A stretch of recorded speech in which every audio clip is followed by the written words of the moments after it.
Komisi Pemberantasan Korupsi KPK menaikkan status kasus dugaan korupsi kuota haji tahun 2023-2024 era Menteri Agama Yakut Khalil Qomas ke tahap penyidikan.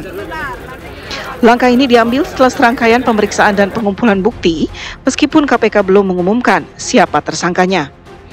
Menurut PLT Deputi Penindakan dan Eksekusi KPK Asep Guntur Rahayu, calon tersangka adalah pihak yang memberi perintah pembagian kuota haji serta mereka yang menerima aliran dana dari tambahan kuota tersebut. Tim TV One mengabarkan. Telah menaikkan status penyelidikan terkait penentuan kuota dan penyelenggaraan ibadah haji pada Kementerian Agama tahun 2023 sampai dengan 2024 ke tahap penyidikan. KPK telah menemukan peristiwa yang diduga sebagai tindak pidana korupsi terkait dengan penentuan kuota dan penyelenggaraan ibadah haji pada Kementerian Agama tahun 2023-2024 sehingga disimpulkan untuk dilakukan penyidikan. Ya, judul kita jelas tanpa terdengar langsung to the point ya. KPK bidik siapa? Nah, itu dia masih jawabannya. Menjadi misteri. Karena ini kan sudah dinaikkan statusnya nih. Artinya memang pihak KPK sudah menemukan nih ada tindak pidana korupsi di sana. Ada unsur kuat begitu ya. Betul, langsung saja kita bahas hal ini pemirsa bersama dengan Wakil Ketua KPK 2007-2011 ada Pak Jasin. Assalamualaikum, selamat pagi Pak Jasin. Pagi. Waalaikumsalam, selamat pagi Mbak Aya dan Bang Philip. Ya. Jadi kita mau mencerahan ya. Termasuk juga nanti kita ingin lihat sebenarnya penyelenggaraan ibadah haji dan umroh sejauh ini seperti apa sih? Betul tidak ditemukan ada tindak-tindak penyelewengan di sana. Nanti sudah ada Pak Ade Marfudin yang tersambung melalui Zoom. Sebenarnya sih lagi OTW ke sini. Lagi OTW sebenarnya, cuma kena macet gitu ya. Pak Ade. Selamat pagi, Pak Ade. Pagi, Assalamualaikum Pak Yasin. Waalaikumsalam Pak Ade. Waalaikumsalam warahmatullahi wabarakatuh. Ya, sehat, Pak. Kita ingin ke Pak Yasin dulu. Lama nggak jumpa. Ya. Lama nggak jumpa. Pak Yasin, jadi sebenarnya dengan statusnya ditingkatkan ini apa sih yang disampaikan oleh KPK? Ya, pertama yang ingin kita sampaikan tuh rasa prihatin ya saya itu terhadap Kementerian Agama terutama. Yang kedua adalah mengapresiasi KPK. Itu suatu hal yang harus kami sampaikan di dalam pembukaan ini. Ya. Jadi penyelenggaraan ibadah haji itu akan terus seperti itu apabila kita tidak membenahi sistemnya yang menjadi baik. Siapa pelopor pembenahan sistem adalah ya KPK. KPK itu tidak hanya law enforcing agency saja, tapi juga preventing agency. Sudah dibuktikan dengan ada peningkatan status? Nah, preventing agency itu adalah pembenahan sistem agar penyelenggaraan ibadah haji tidak berulang. Kalau misalnya menteri yang sekarang itu kena, itu sudah 3 menteri loh yang diproses hukum itu dari perjalanan semenjak adanya Kementerian Agama. Itu kan makanya saya sampaikan prihatin, benailah sistemnya.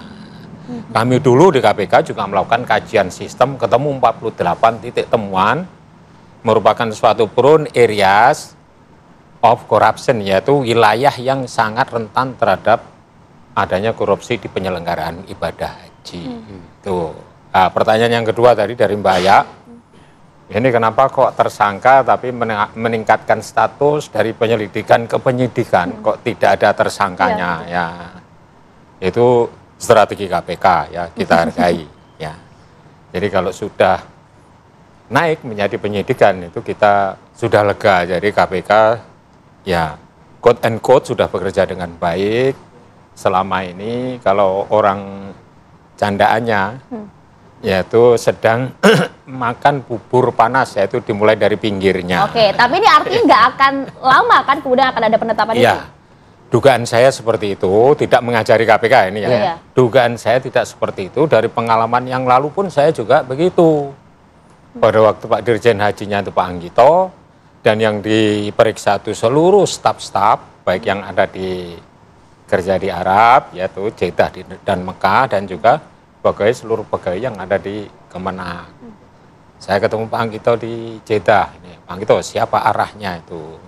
Lapangan Banteng 1. Wah, kita harus pulang, kalau begitu harus memberitahu Pak Menteri. Jadi dari informasi yang digali oleh KPK itu mengerucutnya adalah ke lapangan Banteng 1. Lapangan Banteng 1 itu siapa ya? Pak Menteri ya waktu itu. Apakah hal yang sama, motif yang sama, strategi yang sama yang dilakukan sekarang KPK? Targetnya Ya juga sama? artinya itu tidak sama persis, tapi ini kan saya sampaikan itu adalah strategi KPK, kita hargai. Jadi makan bubur dari pinggir itu staf-staf dulu yang diperiksa dan seluruh jajaran sampai tingkat eselon 1. Mungkin ada beberapa yang lupa belum diperiksa, nanti saya secara khusus akan menyampaikan apabila itu diterima oleh KPK, menyampaikan suatu saran, ini loh yang harus kamu periksa nanti. Tapi ini harus kedap, sebagai tidak keluar. Sudah berpengalaman tuh ya kan. Ya. Oke, tapi kita cobain ke Bung Ade dulu.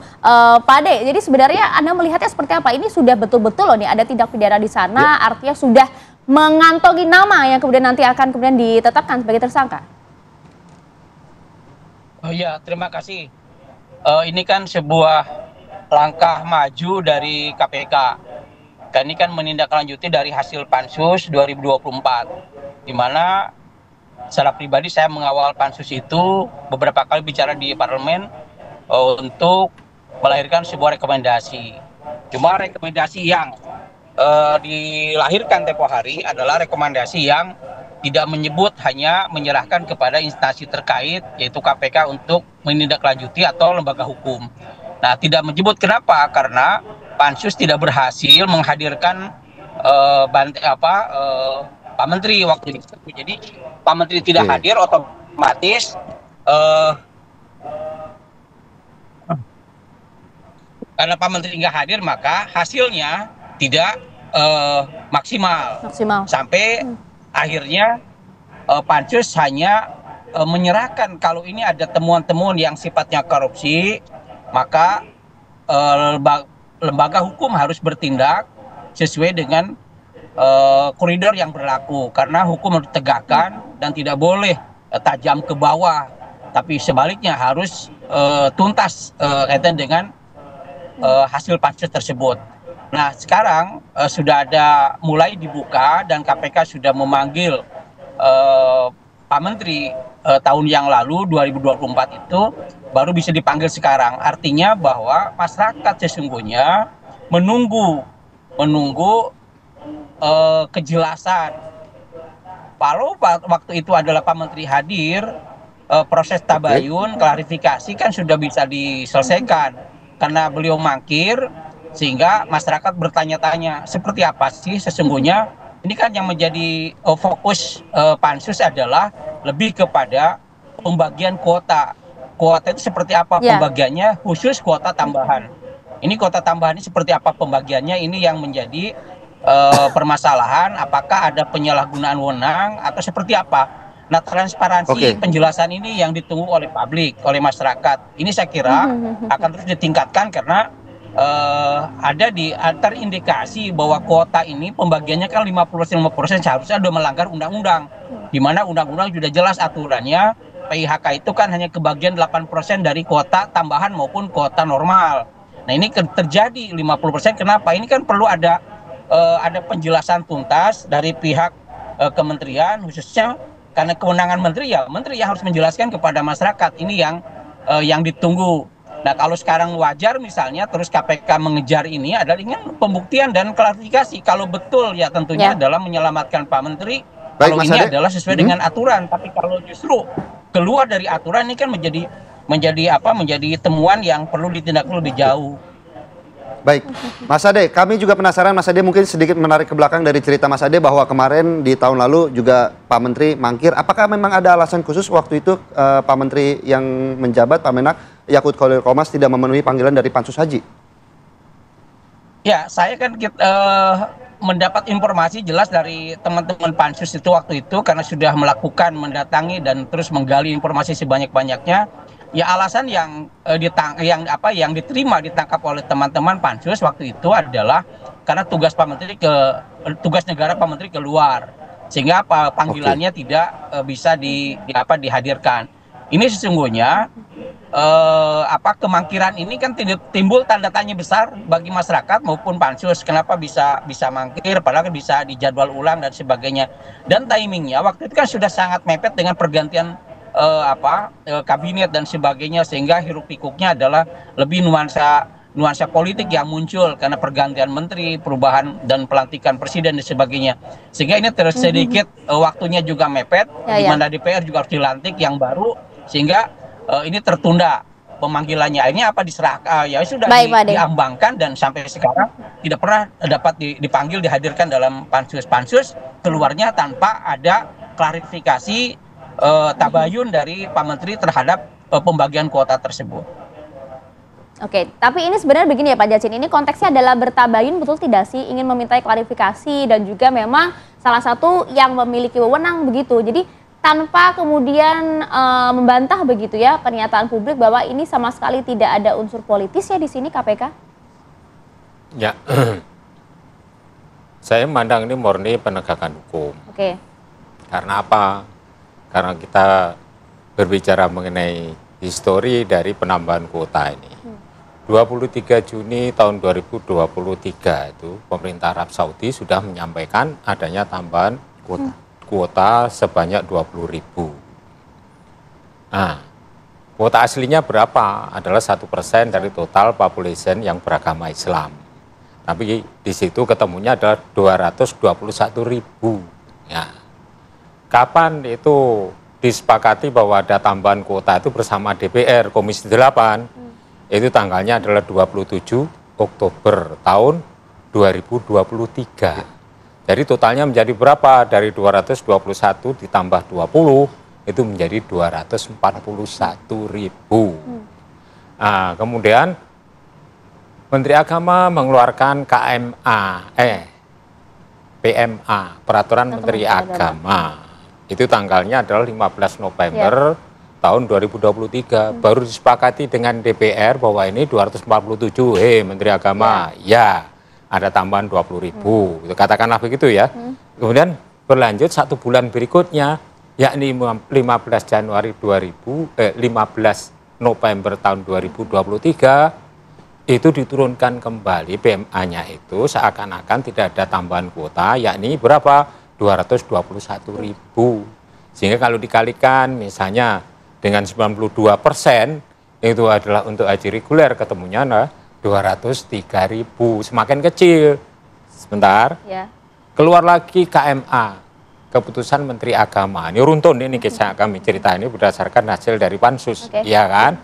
Nah, itu ada tambahan 20.000, tapi dibagi 10.000, artinya 50%, 50%.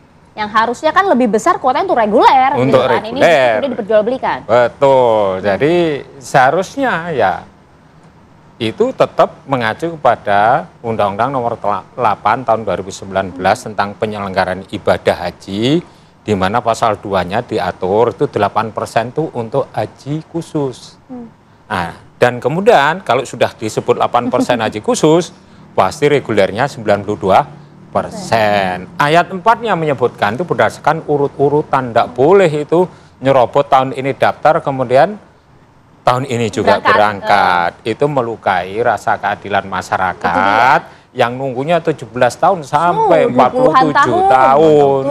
Seandainya itu dibagi dengan baik, 241.000 itu adalah 92% untuk haji reguler, itu ketemunya haji regulernya itu adalah yang terakhir itu seharusnya dia mendapatkan sekitar berapa itu? Itu 213.320, bukan hanya 203.000. Jadi kan jauh sebenarnya jika ada 10.000 lebih yang kemudian diperjualbelikan. Gitu ya. Artinya tindak pidana kan sudah jelas Pak Jatsin ya. Artinya mudah dong KPK kemudian untuk bisa mengusut kasus ini dengan tuntas, menetapkan tersangka. Kita jawabnya nanti ya. Sesaat lagi kami akan kembali untuk Anda. Kembali melanjutkan dialog kami, tadi kita sudah mendengarkan bagaimana penjelasan dari Pak Yasin. Saya mau ke Pak Ade bahwa berdasarkan surat-surat yang dikeluarkan atau diterbitkan oleh Menteri saat itu, artinya seharusnya siapa yang dibidik oleh KPK sudah terpampang jelas, Pak Ade. Iya, kalau kita melihat dari hasil pansus sesungguhnya sudah mengarah, itu pun kan ke tanggung jawab kewenangan ini kan ada di pemerintah, Kementerian Agama dalam hal ini adalah tentunya adalah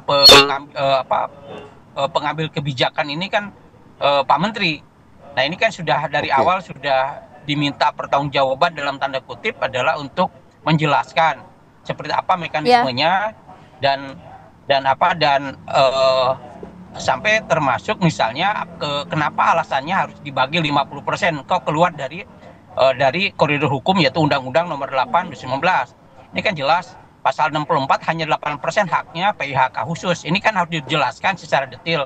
Mungkin Pak Menteri punya alasan gitu. Apa alasannya yang rasional sehingga publik tidak terus bertanya-tanya. Seolah-olah kan ada perampasan hak, ada perampasan penjoliman dalam bahasa saya adalah terhadap hak jamaah reguler yang ngantri cukup panjang. Nah ini kan perlu dijelaskan sehingga mereka tidak bertanya ke sana kemari mencari penjelasan kenapa kami yang sudah mengantri cukup panjang puluhan tahun kok tidak diberikan peluang kesempatan. Ini kok hanya yang punya uang saja yang diberikan peluang ini kan PIHK identik dengan orang yang memiliki keuangan yang cukup. Sedangkan yang Zolim reguler itu, Pak. tidak diberikan kesempatan. Kenapa? Iya, karena kan ini yang menunggu kan tidak hanya dalam kurun waktu 1-2 tahun, ini bahkan hingga puluhan tahun menunggu. Bahkan ada yang berangkat dalam kondisi yang mungkin sudah tidak sehat lagi. Ini kan tentunya apa ya, kalau kita bisa sampaikan, zolim gitu ya, kasus korupsi di ibadah haji. Karena jumlahnya tidak sedikit Pak Jasin ya. Ada kurang lebih ada 10.300-an yang kemudian ini diperjualbelikan yang seharusnya adalah haknya para jemaah haji di reguler. Ya. Jadi setelah ketemu angka ya, yang seharusnya hanya 19.250 itu, bila total kuotanya adalah 241.000, ketemunya hanya 19.290. Tapi fakta yang berangkat ini pasti sudah dikejar KPK, dan saya yakin KPK akan profesional terhadap hal ini. Jadi kelebihannya yang dijual ke haji khusus itu adalah 10.731. Bila itu dikalikan 200 juta itu paling murah ya. Saya kira kalau laris manis kok 200 juta ya. Itu dia. Itu sudah 2 triliun. 2 triliun? 2 triliun lebih. Itu pastilah itu hitungan yang sederhana, tidak harus BPK yang menghitung, KPK sendiri sudah bisa. Tapi syarat untuk menghitung kerugian negara kan harus dari lembaga pengawas eksternal yang dalam hal ini adalah BPK atau BPKP. Ya. Walaupun BPKP internal tapi punya kewenangan untuk menghitung kerugian negara. Ini sudah jelas, dan apabila ini sudah naik ke tahapan penyidikan, saya kira tinggal menunggu waktu saja, tapi tidak cukup itu walau menurut saya. Pembenahan haji setelah pindahnya dari Kementerian Agama ke Badan Penyelenggaraan Ibadah Haji, itu sistemnya harus dirubah dengan sebaik-baiknya, itu yang pertama. Terus kemudian dalam rekrutmen, jangan asal rekrut saja orang-orang lama yang sudah sering melakukan suatu penyimpangan di dalam penyelenggaraan ibadah haji. Kalau ditempatkan di BPH, nanti akan runyam. Anda juga paham betul bagaimana kemudian Kementerian Agama. Ini lahan ini tidak hanya di eksekutif loh ya, haji ini. Oknum legislatif pun juga main di situ. Ini ada buktinya Pak ya, Anda paham betul ini? Saya pernah mengawasi dan pernah itu menugaskan, yaitu tim kami yang dari Ijen itu untuk menelisik siapa tuh gratifikasi yang berasal dari pemilik pemondokan atau hotel ya, dan pemilik catering yang mengalir ke oknum-oknum tertentu itu udah ada.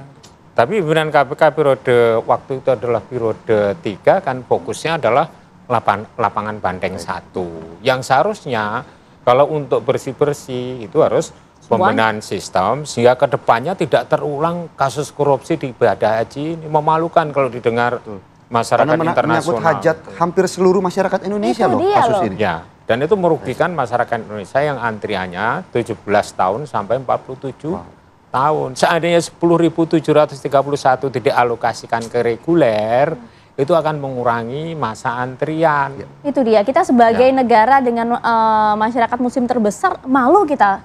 Ini harus terulang, tidak hanya sekali 2 kali. Ini kan ibadah haji itu ibaratnya salah satu yang kemudian diinginkan oleh sakral. Melaksanakan rukun haji itu Semua Muslim pasti ingin gitu. Kenapa kemudian ada kasus korupsi di sana? Kita inginnya KPK menindak tegas, Pak Yasin. Kita berharap kalau tadi Pak Yasin sudah menjelaskan bahwa ini bubur udah pinggir-pinggirnya nih disendok.